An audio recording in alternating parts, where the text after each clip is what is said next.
In all probability, you either have had allergies or you know people with allergies, maybe gluten intolerance or other forms of allergic reactions.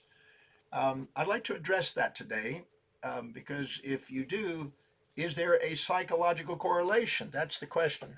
Is there something psychologically involved in it? And the answer is yes. Although some specialists may not believe or specialize in that, but I certainly have.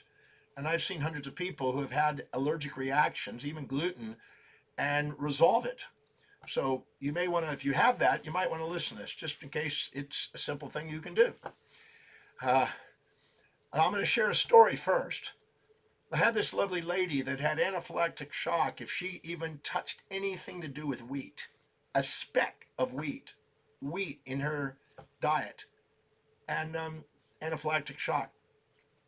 And she'd been in the hospital 9 times because of it. I mean, the slightest bit of wheat, she can react. And I thought, she was in one of my seminars and I asked her a question. I said, so how long have you had this? She says, since I was a young kid, as far as I can remember. So this is back 2 years old, young girl.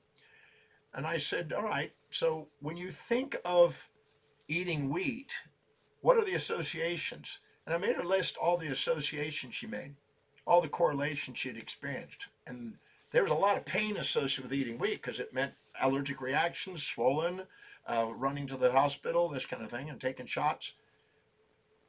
And I asked her to go through and identify the benefits of each of those systems. And we found out something really neat. When she was very, very young in a high chair, we found out her parents were screaming and hollering, and she felt that they were going to end up, breaking up. And she was thinking, oh my God, I'm going to lose my parents and I'm the cause. And she was beating herself up and attacking herself because she thought she was the cause. Because the argument is escalated because of her behavior, she thought. In the process of doing it, she associated trauma and emotions and extremes and fear of loss of family and broken family or whatever at a very young age because of while she was eating wheat mush. This I don't even know what the title of it is, but this wheat mush, this baby food that's wheat. So her brain associated wheat danger, wheat self-depreciation, wheat attack. So I went through there and we went through each of those moments when she was having an attack. We looked at what was happening in the wheat, what were the associations she made in her brain. We found the associations and we found the benefits to counterbalance the anxieties because there was either shame or anxiety, fear. We found out what if the fear occurred, what were the benefits? If we had to shame, what were the benefits to the people we were doing this? How would it help the family for whatever you did? And we neutralized the shame, we neutralized the fear with the Demartini method, which I teach in the breakthrough experience. And we did that during a program. It was a 7-day program I was teaching on leadership and self-mastery. And so she did a little bit each day, just a little bit each day, and neutralized the experiences that she had every time she ate wheat and had reactions. And she did a fantastic job. And it was amazing at how she was narrowing it down to everything. Because I made her go to the exact moment when she starts to eat the wheat and have the reaction and what goes on in her mind, the content of her mind at that moment. And then we neutralize those perceptions and associations because they brought up all kind of very early associations. And then we cleared layer by layer those things. And she did most of this on her own, but I helped her a little bit during the program. On the last day, she took a tiny speck of wheat and stuck it on her tongue. Didn't react. And she said, normally I'd react already within seconds. Took another flake of wheat because we had a dry roll sitting there. And she took another one, no reaction. Another one, no reaction. Took a big crust of wheat, no reaction. She started crying and she said, that's the first time I've been able to eat wheat without any reaction since I was a child. Now I saw her 1 year later, no wheat reaction, no gluten intolerance. Now I've seen people with cashew involvement, peanut responses, various types of foods, allergies. We can be having a strong emotional reaction when there's pollen in the air and the brain associates the two. You remember the old dog Skinner reflexes or Pavlovian reflexes where you have a dog eating something and then you ring a bell and it associates with it. Now you ring a bell, it starts salivating. It's associations we make in the brain associated when we're eating or when we're inhaling something that goes into our body. And these associations are not being addressed. And they're just saying, well, you've got an allergic reaction. I've seen people have to eliminate 90% of their foods because they had allergic reactions to it. And I've gone in there and helped them neutralize the associations of that and all of a sudden bring their foods back. So I'm not a big promoter on the idea that it's just purely an autoimmune response and something's gone awry. I'm interested in what in human behavior is initiating it. Is there psychological correlations, associations? In my experience, yes. I had a guy that had a cat allergy. His eyes were swollen. And we neutralized the association in his brain right there while he was having the swelling and eyes, literally tearing, and dissolved it. And he said this is usually a 2 to 3 day thing before he's completely back to normal. This was about 3 hours. 3 hours we neutralized things nonstop until it was cleared. So our body has, our autonomic nervous system and that's our immune system are working in conjunction. And our perceptions are affecting our autonomics and our epigenetics and our immune responses.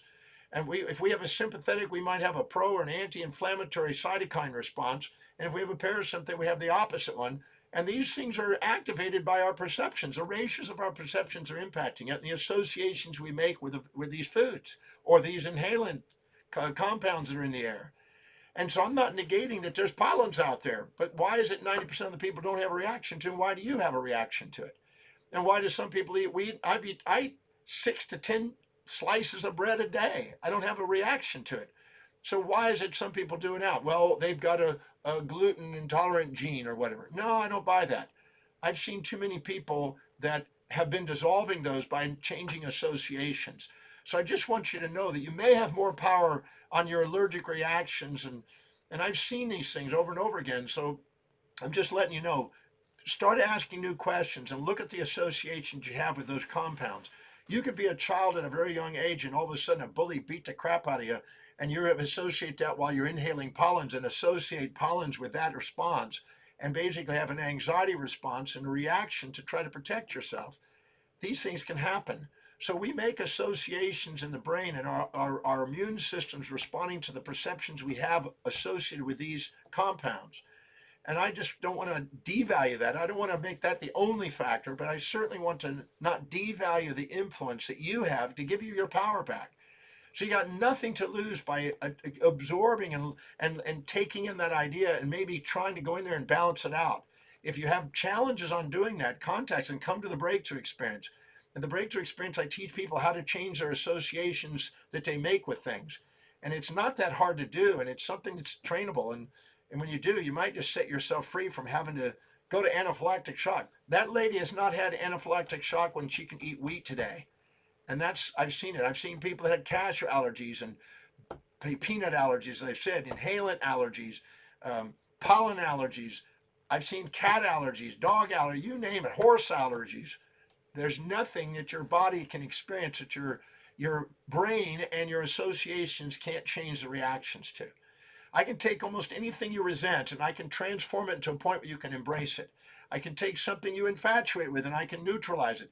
We have the ability to change associations we make, and we don't realize how much those associations are affecting our physiology. So I just wanted to re-empower you by giving you your power back to realize that you have the capacity to do that. And you got nothing to lose. You can always fall back on those other things that are being used out there for allergic reactions, and you can also avoid it. But that's like avoiding things in life that you may want in life. So that's kind of crazy. I'd rather go in and make new associations and see what's possible. And I love watching people when their mind's blown and all of a sudden they've not been able to eat a cashew for years or peanut for years and they can eat it again and they don't have any reaction because their brain has new associations. I've done that just recently with a lady that thought she was never going to be able to eat a certain thing. She was having such a restricted diet, it was ridiculous. And I said, let's start neutralizing some of these. And we spent 4 hours neutralizing about 7 major foods, and her life changed. So Give yourself permission to take command of your life by changing the associations in your brain. It's not what happens to you, it's the associations. You have control of your perception, decisions, and actions. If you ask a new set of questions and make new associations with the same experience, you can take a heaven out of a hell and a hell out of a heaven. You can change it and make something that's causing allergic reactions to all of a sudden cause a reaction of thank you. And you can actually, your body doesn't attack yourself and doesn't cause attacking of things unless it's seeing that as something that's an allergen or something that's a danger. If you change the associations, you don't have to react. So give yourself permission to change your perceptions, your decisions, your actions, and your reactions. So I just will take a few moments on that in case you're sitting there not seeing the correlation between psychology and some of the allergies, particularly the gluten allergies. That's such a common thing that's happening right now. It's gotten ridiculous how many people are afraid of wheat now, and we lived on wheat. And it's not because we can't, it's because we have associations that we've not been able to know how to neutralize. If you want to learn how to do it, come to the breakthrough experience so I can show you firsthand how to transform your perception, decisions, and actions and your reactions and physiology.